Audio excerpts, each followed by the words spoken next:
So the information that I'm sharing came from those spiritual beings who are no longer on Earth. Some of them have lived on Earth, some of them have not, but they're all part of our divine star families. And they know what happened to us and why we are here on Earth.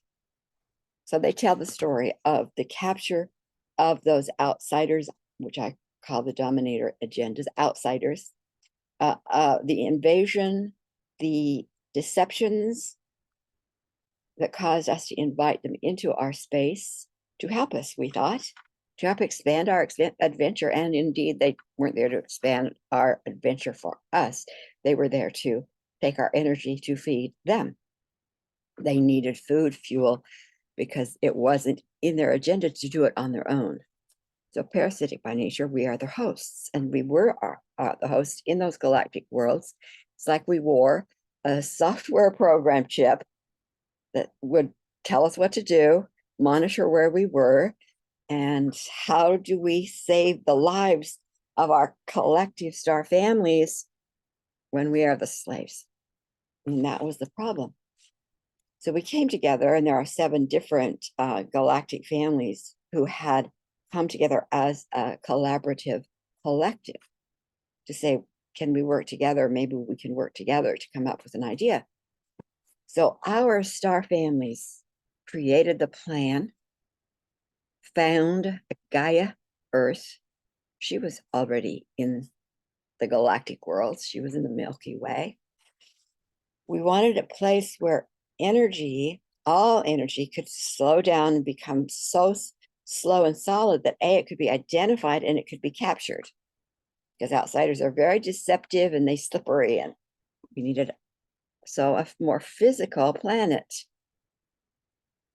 Energy slows down, law of manifestation.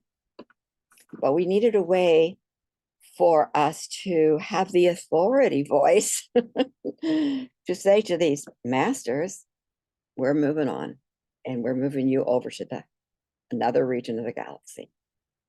Because we were owned, we didn't have the authority. Well, we needed that, but we also needed a vehicle to walk around on this planet to do the work. So the physical body is the vehicle for the star being energy to move around. And if we needed one vehicle, why not 2? As if one vehicle carried 2 software programs, 2 ownership chips, the outsiders wouldn't know that those 2 were only in one body.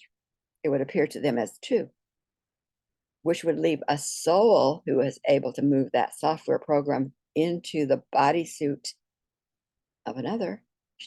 That soul would not be owned, wouldn't be monitored, would be free to what?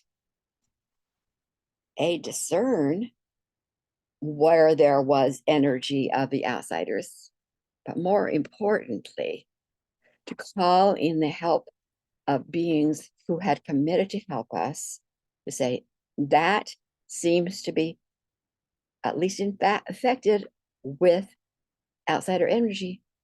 I see it, I name it, and I have the authority in this clear bodysuit to have it identified, given over to that group, I call them the PTO, and have that energy identified, collected, neutralized, removed out into their own space of the galaxy. You see, first body became male, called male, carries 2 ownership chips within the gonads. Second bodysuit, called female, is free of that was free of that monitoring and control. You've heard the authority voice.